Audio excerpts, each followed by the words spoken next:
part of the description of the book talks about the conductor's first rehearsal with an ensemble. Right. I found it interesting that that statement was mentioned in the description, the first rehearsal. Can you comment on why that is an important statement? It's the first confrontation with the orchestra, of course, is extraordinarily important. As you walk in, the orchestra makes an evaluation whether there's I think this is going to work with this guy or woman, and then hopefully you don't talk. Hopefully you just pick up the baton and you say, we do now Rossini, and so here we go. And the first rehearsal, it's getting to know each other quickly, because there are very few rehearsals, especially in the orchestra world, in the band world. Fortunately, one has very often more rehearsals. But with orchestras, they cut the rehearsals shorter and shorter, so you really have to quickly pass on what you want to do. But there are different approaches for each rehearsal. It depends on the orchestra, it depends on how many rehearsals you have. You have 3, you have 4, you have 2, you have none. And but it's very important that you immediately take in what you get from the musicians, and then you deal with that. And they may be marvelous in many ways, and you won't have to say a word.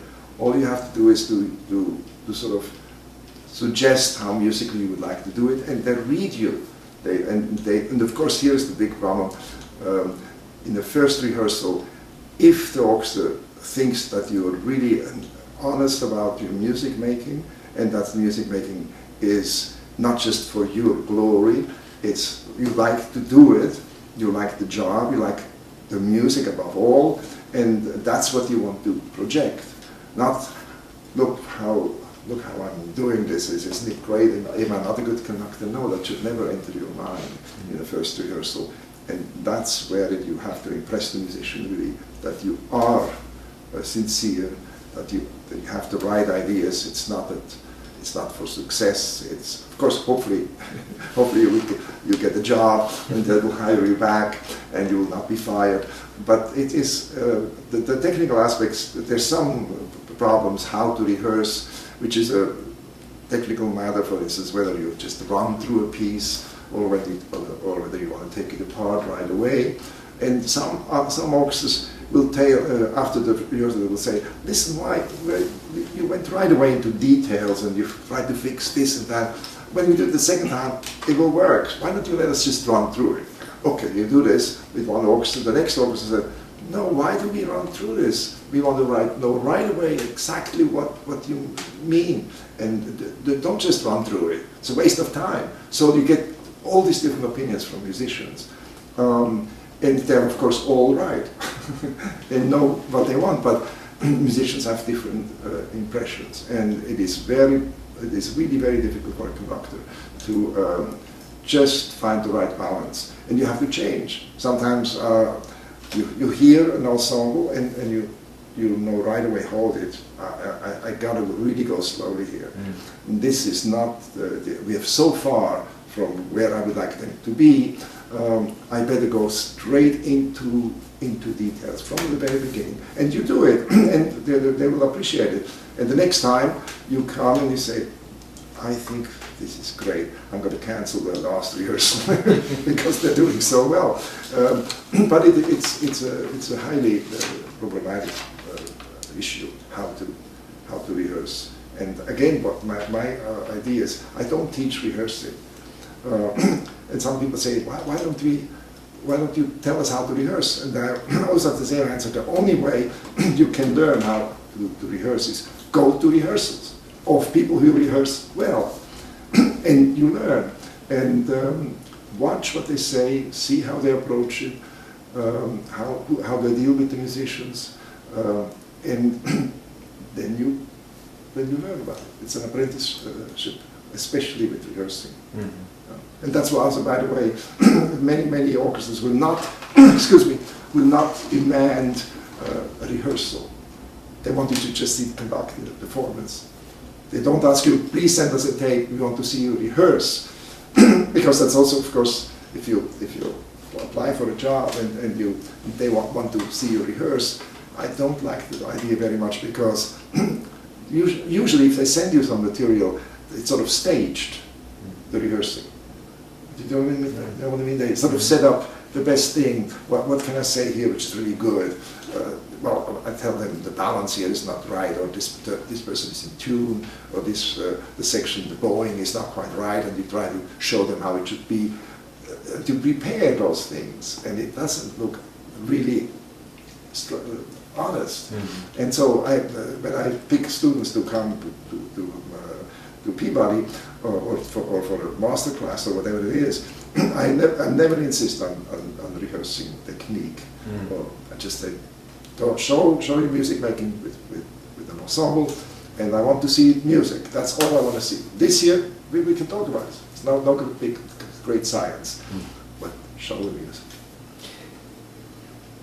We have never met before today, and after hearing and talking to you and just the warm welcome from our conversations, and you've conducted many ensembles in many places around the world. I can't imagine you going up on the podium thinking, here I am, I'm going to do a great job. The sincerity that I feel talking and listening to you has to be a very warm experience for even musicians in ensembles that have careers that have seen many conductors. And it must be so rewarding to make that connection when you each understand and come from that same point of view. And it seems like music making can really happen at that point. And to convey that kind of sincerity to an ensemble by just walking up and holding the baton to start, that must be rewarding for you. At this point in your career, is that what it is rewarding. I think you put it well there. I mean, it's a question of how can I actually no. It's never that I would say I want to go make an impression. I want to be sure they get along. I want to be sure the orchestra is pleased. I want to be sure they will ask me back. I want to. No, it's never in my mind. And I also try really with the students the same thing. Don't think about that. Don't think whether you're going to be a success or whether the orchestra is going to like you or whether they will invite you back. What you do at the very moment is you know what piece you have to do, and you have prepared yourself. And that's of course the difficulty for the conductor. We work in a vacuum. You know what I mean? For 3 months we work on a piece. We don't have an opportunity to play. An instrumentalist, the first time he looks at a piece, he can play, and he hears himself play. He can even tape it if you want to, and he can listen to himself, and he hears how it's going. As a conductor, we can't do that, and it's terrible. Here we practice how we want to do it, and perhaps it won't work. Perhaps we should do a different fingering. You know what I mean? But we cannot try it out until the very end, 3 days before the performance, or a week before the performance, and it's really difficult. So therefore, the preparation is crucial. But as I said again, once you're up there, don't worry about anything else except passing on your musicianship and your dedication to music and your sincere and honest feeling about why you have become a conductor. And then they say, my God, this person really is as a person, wonderful. He's humble. He puts the composer first, and then the musicians, they will go along, even if they don't agree with your interpretation, because that's the clue. You know, when you go in and somebody says, "What? I mean, I've played this piece last time. This person is doing it so differently. I mean, how I can stand it. I mean, last time I had such a great performance, and this conductor comes in and does it." Well, that's it so differently. But again, if the musicians feel that you really believe that this conductor is so convinced of his interpretation, not because he wants it, that way, but because he feels that the composer must have meant it this way. We have no proof that it had to be this way. But Beethoven, we can't call Beethoven and say, listen, how fast are you going to go here, or what's the mood of this particular passage? Is it humorous? Is it dramatic? Is it what about we can't? We have to make up our mind. Mm-hmm. And I think that has been one of the biggest surprises. You come in, you have a concept of a particular piece, and you think that's the way it goes, and you start out and you immediately see that the orchestra is not on the same wavelength. Then you have two possibilities. You can quickly adjust and please the orchestra and try to get along, or you can try to convince them, I think this is the way it goes. And sometimes we succeed and sometimes we don't. Mm-hmm. And that's where conflicts occur, and that's very often why musicians are not always thinking positive for the conductors, because they think they tell us to do things and they don't know enough. And they only do it for their own gratification. Mm-hmm. So it's a complicated thing to be a conductor. But I think it's as an instrumentalist, it's the same. Mm-hmm. To go out there and say, this is the way I play this piece, and you better believe it, this is the way it goes. That's why soloists have a hard task as well. In the book, it seems apparent that there is a lot of information for young conductors as well as for experienced seasoned conductors. Yeah. Any particular parts of the book you'd like to talk about to address either one of those stages in the conductor's career and how the book can help them? Yeah, I think, for instance, why should an experienced conductor read a book at all? But there are some chapters which I think have never been talked about. It's the connection of tempos, which I just mentioned, the common denominator, is the famous word, which we never talked about in conducting class. My teachers didn't mention it at all, but I think it's very, very explicit, and I think it makes perfect sense. So from that particular chapter, I think is interesting for any conductor who has not looked at this particular problem.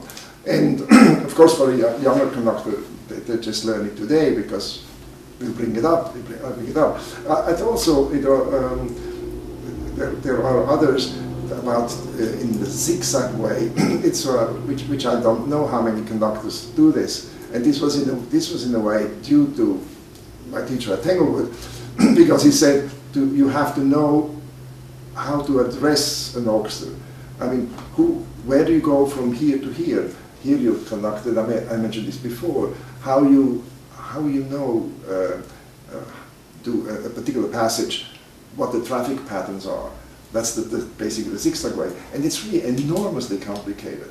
When you think within 3 bars, you have to go to 5 different places, because 5 different issues are at stake. There is a cue, there is an articulation, there is an exit to cut them off.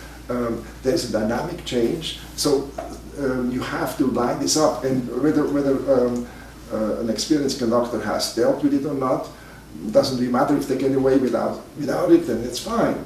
And if they think, well, that's maybe a good idea to try this out, then they should. And for younger conductors, I think it should be possible to learn from it.